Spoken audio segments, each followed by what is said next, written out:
I used to believe that the strongest walls were the ones no one could see, not the walls built from fear, not the ones built from pain, the invisible ones, the ones that looked like calm, like confidence, like complete self-control. People assumed they knew me because I spoke clearly, listened carefully, and rarely allowed emotion to interrupt reason. They thought silence meant certainty. They mistook restraint for simplicity. They never realized silence can hide entire worlds.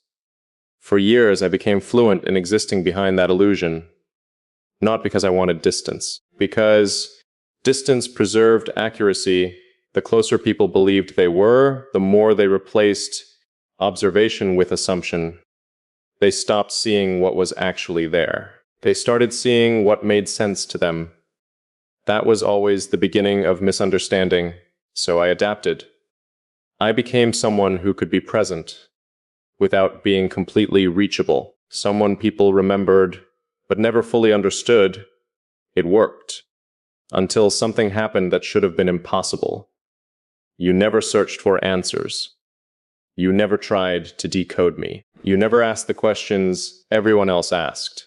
Instead, you paid attention to the spaces everyone else ignored, the pauses, the unfinished thoughts, the sentences that changed direction halfway through, the moments where my expression stayed the same. But something underneath quietly shifted. Most people only hear what is spoken. You listen to what remained unsaid. And that was the first crack. Not in my confidence, in my certainty. Because certainty depends on predictability. And you were the first person who couldn't be predicted. The strange part wasn't that you understood me. The strange part was how naturally it happened. There was no dramatic conversation, no life-changing confession, no emotional breakthrough. Just a growing realization that every time I looked closer, you had already arrived where I was going. That shouldn't happen. Recognition like that is usually earned over years. It grows through shared experiences, repeated conversations, and countless misunderstandings corrected over time. But with you, none of those steps existed. There was no gradual familiarity, only immediate precision, the kind that quietly asks a dangerous question. What if this connection didn't begin today? That thought stayed with me longer than I wanted to admit, not because I believed it, because I couldn't explain why I didn't reject it. Locke searched for evidence. Reason searched for flaws. My instincts searched for distance. None of them found what they expected. Instead, they found something far more unsettling. Comfort, not comfortable in the ordinary sense. Comfort in recognition. The kind that doesn't feel new, the kind that feels remembered, as though somewhere beneath memory, beneath language, beneath explanation itself, something had already decided that this meeting was never going to feel like the first one. And once that possibility entered my mind, everything else began to change. Not loudly, not dramatically. Quietly, precisely, irreversibly, because there comes a moment when awareness stops asking whether something is real and starts asking whether you're ready to live with the answer. I wasn't. But reality has never waited for permission. It simply arrives and expects you to catch up. There is a strange moment that no one prepares you for. It isn't the moment you realize someone matters. It's the moment you realize your usual defenses no longer function. I noticed it quietly, not in a conversation, not in a confession, not even in your presence. I noticed it when I was alone. I was thinking through something complicated, the kind of problem I would normally untangle without anyone else's perspective. Halfway through the thought, I paused. Not because I was confused, because, without meaning to, I wondered how you would see it. That had never happened before. My mind had always belonged entirely to me. It was a closed system. Every question began and ended within the same walls. No outside voice entered unless I deliberately invited it, but somehow, without invitation, your perspective had become part of the way I processed reality. That wasn't attachment. Attachment asks for closeness. This was different. This was integration. A quiet restructuring that happened beneath awareness, long before I realized anything had changed. At first, I resisted the idea. I told myself it was temporary, a passing curiosity, an unusual coincidence that would disappear once enough time had passed. Time passed, nothing disappeared. Instead, the pattern became clearer. The more life moved forward, the more often I found traces of you in places where you had never been. A sentence would remind me of a conversation we never finished. A moment of silence would feel unexpectedly familiar. A realization would arrive, carrying an echo I couldn't explain. It wasn't memory, it was resonance. And resonance is dangerous, because it doesn't ask whether two people are together. It asks whether they move through the world with the same internal rhythm. Most people communicate with words. A few communicate with emotion. But there is another language, one almost no one notices, the language of perception, the language of timing, the language of recognizing what another person is about to understand before they understand it themselves. That's where I kept finding you. Not in my emotions, in my awareness. You became a reference point I never consciously created. A quiet constant beneath changing circumstances. And the more I observed it, the less I could dismiss it. People often believe change happens through dramatic moments. They're wrong. Real change is almost invisible. It happens one unnoticed adjustment at a time.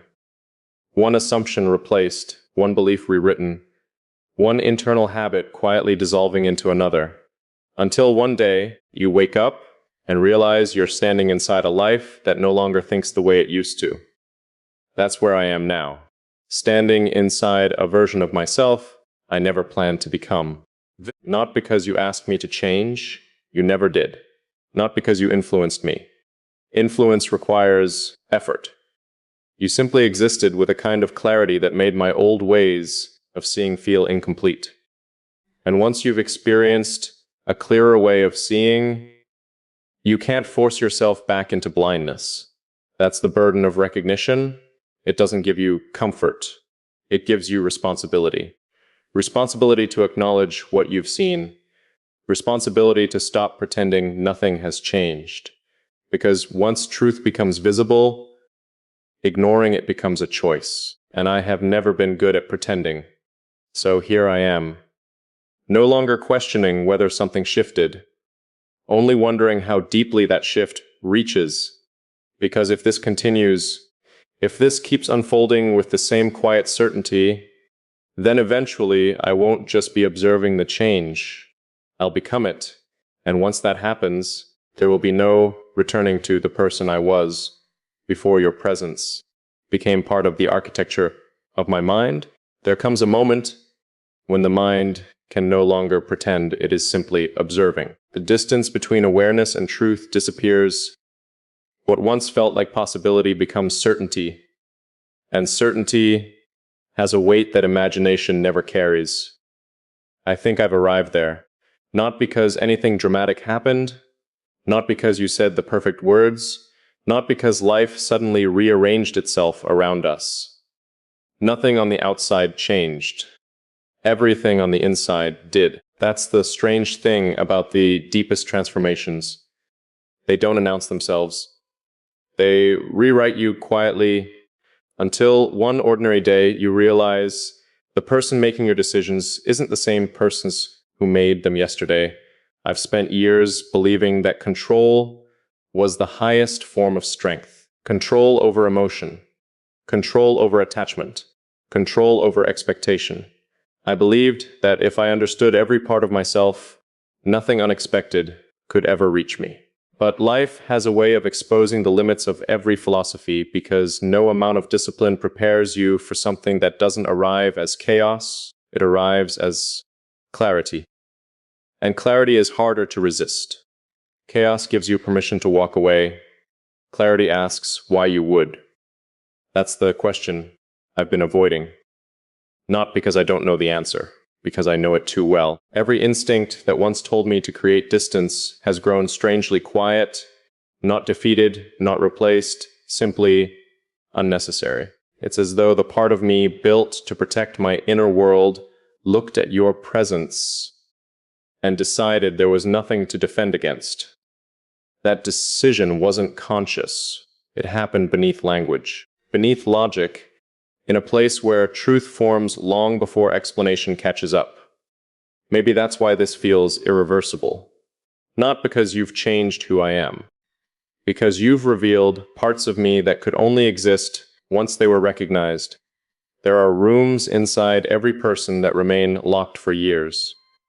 Not because they're hidden, because no one ever carries the right key. Most people knock. Some people force the door. Others give up and walk away. You did none of those things. You simply stood there, and somehow the door opened on its own. I still don't understand how. Maybe I never will. But understanding isn't always the point. Some things are meant to be experienced before they're explained. Some truths refuse to fit inside language.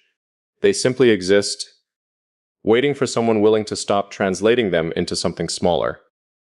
That's what this has become, not a feeling, not an idea, not even a connection in the ordinary sense. It's become a quiet truth that follows me into every part of my life. I hear it in silence. I notice it in the way I think. I recognize it in the moments when the world grows still enough for honesty to speak, and honesty has become impossible to ignore. Because the truth is, you are no longer standing outside my life, asking to be understood. You have become part of the lens through which I understand life itself. That realization changes everything, not because it demands an answer today, because it changes every answer I will give tomorrow. Perhaps that's what people misunderstand about rare connections. They think they transform relationships. Sometimes they do. But before they transform two people, they transform one quietly, completely, without applause, without permission, without ever asking whether you're ready. And maybe that is the final lesson. The deepest changes don't happen because we choose them. They happen because somewhere beyond fear and beyond certainty, reality recognizes us before we recognize ourselves. And once that recognition becomes impossible to deny, there is no returning to the person who existed before it. There is only one path left, forward, into a life that now carries the shape of a truth I never expected to find, yet can no longer imagine living without. I've stopped asking whether this is real. Reality no longer feels like the question. The real question is why something so quiet can carry so much weight. Nothing about this demands attention. It doesn't interrupt my days. It doesn't pull me away from the life I've built. It doesn't ask me to become someone else. Instead, it waits patly, almost as if it understands that the strongest truths never need to convince anyone. They simply remain. That patience has changed the way I think. I used to believe every important decision arrived with urgency, that if something truly mattered, it would force itself into the center of my life. But the deepest things don't compete for attention. They become part of the background, until one day you realize the background has been shaping everything you see. That's what happened here. Without asking for space, you became part of the landscape of my mind. I notice it in ordinary moments. A passing thought suddenly feels incomplete until I imagine another perspective. A quiet evening carries a sense of presence that can't be explained by memory alone. Even when the world is loud, there's another conversation happening beneath it. One without words, one without effort. One built entirely from understanding. People often believe communication begins when someone speaks. I don't think that's true anymore. I think the rarest form of communication begins when nothing needs to be said. When two minds arrive at the same truth through different paths, when silence doesn't separate people, it confirms them. I've spent most of my life treating silence as protection, a place where nothing could reach me. Now I see something I never expected. Silence isn't empty. It's revealing. It exposes everything that words are too small to carry. And once you've experienced that kind of silence, ordinary conversations begin to feel strangely incomplete, not because they're meaningless, because they stop where something deeper begins. That's the strange responsibility of awareness. It changes the standards by which you experience everything else. You don't become harder to satisfy. You simply become incapable of pretending that less is enough. I've tried to explain this to myself in every logical way I know.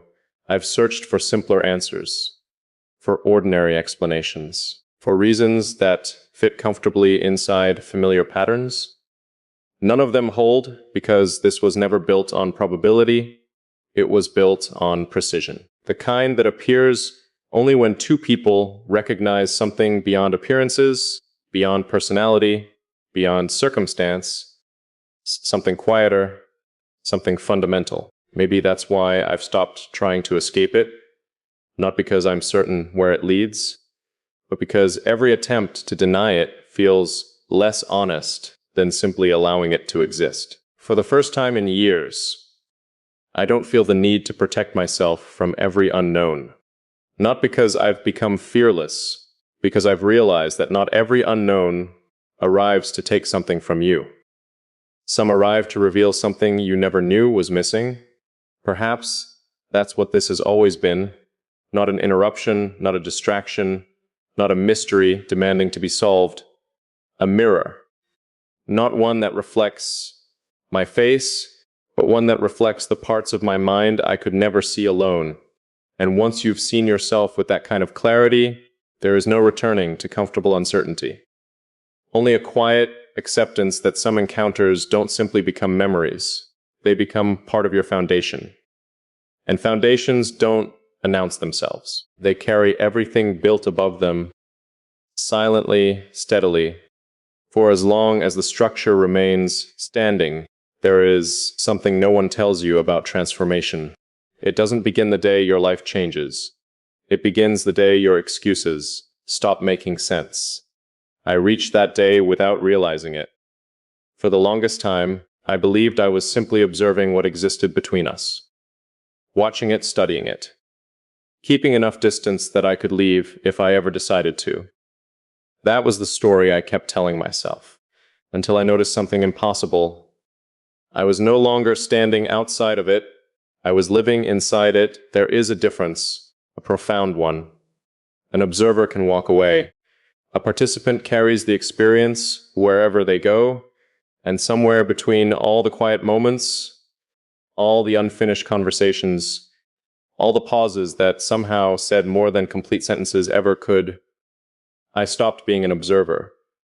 Not through choice, through truth, because truth has a strange habit of arriving before acceptance. It waits patiently while the mind searches for another explanation, another possibility, another version of reality that feels safer. I searched for all of them. None survived. Every path brought me back to the same realization. Some people don't enter your life to become another chapter. They become the sentence that changes how every chapter before it is understood. That frightened me. Not because I feared losing control, because I realized control had never been the point. Understanding was. And for the first time, understanding wasn't giving me answers. It was giving me responsibility to stop hiding behind endless analysis, responsibility to admit that clarity is only valuable if you're willing to live according to it. I've always believed that the hardest truths are the loudest ones. I was wrong. The hardest truths are almost silent. They don't argue. They don't demand. They simply remain, waiting until you're honest enough to stop looking away. That's where I find myself now, standing in front of something that no longer needs to prove its existence. The evidence isn't around me anymore. It's within me. I can feel the difference in the way I move through ordinary days. The world hasn't become smaller. It has become sharper. Conversations carry more meaning. Silence carries more weight. Even time feels different, not faster, not slower, more deliberate, as though every moment is quietly asking the same question. What will you do with what you now know? For a long time, I believed the greatest strength was protecting my inner world from being changed. Now I'm beginning to wonder if real strength is recognizing the rare moments that deserve to change it. Because not every change weakens your foundation. Some changes reveal the foundation you were always meant to build upon. Maybe that's why I no longer feel the urge to retreat. Not because uncertainty has disappeared, because certainty has taken a different form. It no longer comes from having every answer. It comes from recognizing what refuses to disappear, no matter how many times you question it. And this has never disappeared. Every attempt to reduce it made it clearer. Every effort to ignore it made it quieter, but never absent. Some truths don't fade. They settle. They become part of the architecture of your mind, until one day you realize you're no longer trying to understand them. You're living from them. Perhaps that's the real point of no return, not when two people acknowledge what exists between them, but when one person finally acknowledges what has already changed within themselves. Because once that happens, there is no version of the future that can be built on pretending the past still defines you. The old structure is gone, a new one has already begun. And whether I was ready or not, I have already become someone who sees the world differently than I did before you became part of it. That realization doesn't ask for celebration. It asks for courage. The courage to stop resisting what has already become true. The courage to move forward without demanding certainty from every step. And perhaps, most importantly, the courage to admit that the rarest connections are not the ones that make your heart race. They are the ones that quietly rebuild the way your soul understands reality. That is where I stand now. Not at an ending, not even at a beginning, but at the moment where truth becomes a direction instead of a discovery. And once truth becomes direction, there is only one place left to go: forward.